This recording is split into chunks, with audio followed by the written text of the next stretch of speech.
February 23rd, 2026. This career intelligence platform has processed 194 signals this week. A train company about to lose half of its workforce. An insurance giant replacing 1,000 people with AI. And a political shift that will flood the labor market with new workers. Here's what the data says about your future. Today, we begin with the top 10 signals of the week. Every week, our intelligence engine ranks over 200 stories by impact, freshness, and how much they matter for your career. These are the top 10 signals you need to know.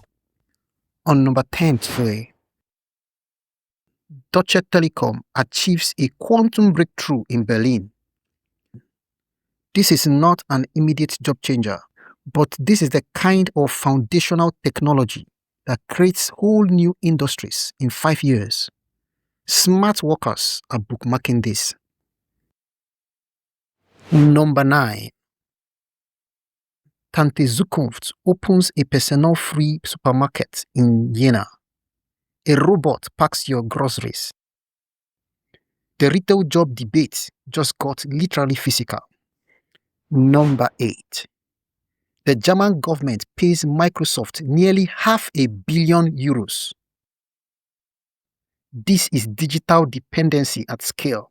And a warning, don't let one company own your skills. If the government can't escape Microsoft, you need to make sure you have options. Number 7. CSU politician Dobrindt proposes allowing asylum seekers to work after 3 months. We will come back to this. It's bigger than it looks. Number 6. LiveEO and Quantum Systems are racing towards initial public offerings, also called IPOs. German tech is scaling. That means hiring sprees are coming. Number 5. The CDU debates job sharing for executives. Beiersdorf, Fige, NordLB, and Verdi share as success recipes. Leadership is becoming flexible, finally. Number 4. OpenAI hires a top Austrian developer. Europe loses another AI talent to the US. The brain drain continues, and it's accelerating. Number 3. Sam Altman says AI is not to blame for mass layoffs. It's an excuse. The CEO of OpenAI is literally telling you companies are lying about why they fire you. Number 2. 4 days work week study delivers exclusive results. 45 organizations, 2 years of data. The results are in, and they are positive if you are in the right industry. And number 1 for this week, DB Cargo will cut nearly half of its workforce. Thousands of jobs. A state-owned company in crisis. This is not a rumor. It is confirmed intelligence with 95% job market impact.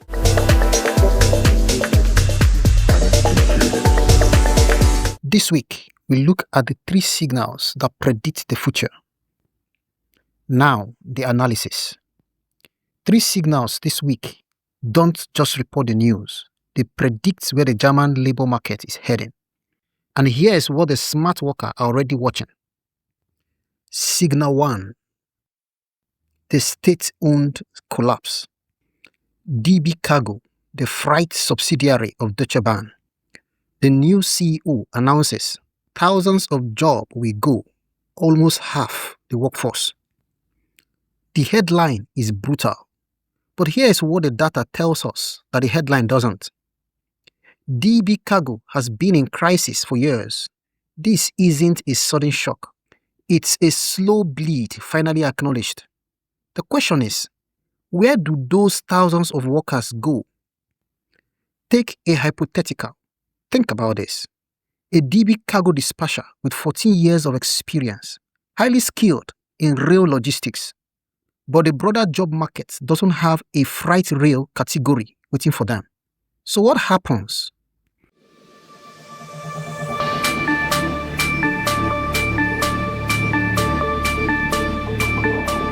Our intelligent engine tracks something called skill transferability. Basically, how easy it is to take your skill and use them in a different industry. And the pattern is clear. 1. Expect a wave of government retraining initiatives. Watch for Weiterbildung programs in your area. That's the German word for continuing education. 2. Competitors will absorb talents at lower salaries. This creates what economists call wage pressure, meaning when more people need jobs, salaries go down. This affects everyone in logistics. 3. This is what the analysts call a canary in the coal mine, an early warning sign. Miners used to bring canaries underground. If the bird stopped singing, they knew the air was toxic.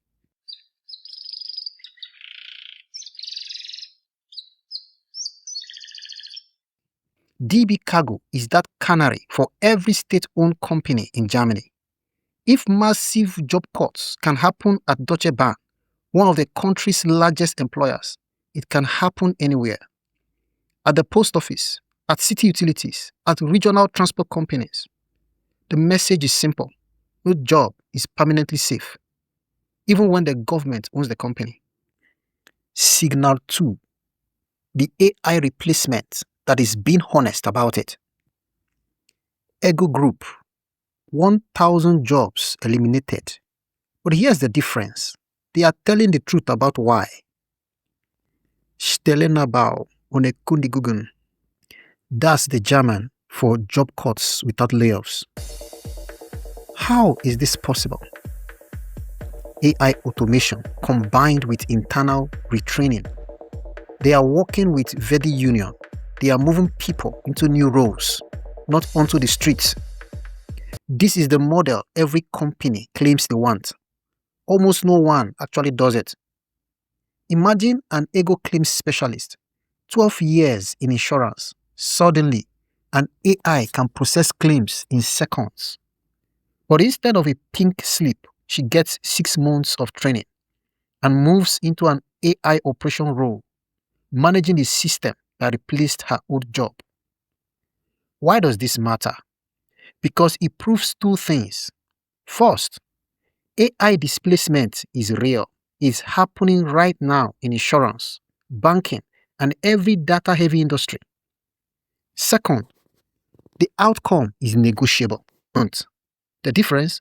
Union presence and public pressure. The career lesson. If your industry can be automated, your only protection is what we call leverage. Meaning, do you have skills the company can't afford to lose? Or a union that will fight for you? Or a public that's watching? ERGO has a union. Verdi negotiated this deal. That is leverage. Most companies won't have that. The smart workers are already asking themselves, if my role gets automated tomorrow, do I have leverage? Or am I hoping they are nice to me? They are searching for reskilling programs and future-proof careers right now. Signal 3. The political shift no one's talking about. Alexander Dobrindt, the CSU politician. His proposal: asylum seekers should be allowed to work after 3 months, not longer. This is buried in the news cycle, but our engine flagged it twice from FAZ and Deutsche with 100% German focus. Why? Because it's what economists call a structural shift, a permanent change to how the market works, not just a temporal headline. Think of it like this. If a company announces 100 layoffs, that's news. But if the government changes who is allowed to work, that changes everything for years. Germany has a labor shortage. Right now, there are over 1.8 million unfilled positions. Handwerkers, skilled trades, healthcare, logistics, empty roles everywhere. Dobrindt's proposal, if it becomes policy, will add thousands of workers to the market almost overnight. Here's what that actually means. For employers, a new talent pool opens. If you are hiring, your candidate pipeline just expanded. For current workers, this means something called wage pressure in entry-level and skill trade sector. More workers available means more competition for job. If you are in construction, delivery, or retail, your bargaining power just changed. For the economy, this is how you fill 1.8 million roles without waiting years for training programs. This isn't immigration politics. It is labor economics. The smart workers are already watching the Bundestag calendar to see when this gets voted on. This is moving fast. What do you think about this week's Signal briefing? What caught your interest the most? Let us know in the comment section. This has been Carrier Intelligence. The data doesn't lie. We just translate it. Subscribe, like, and share. And join me on this journey as we build the future of Carrier Intelligence. I love to hear your thoughts on this week's signals in the comments. I am Uche Chukwuobi. Thanks for watching. I'll see you in next week's report.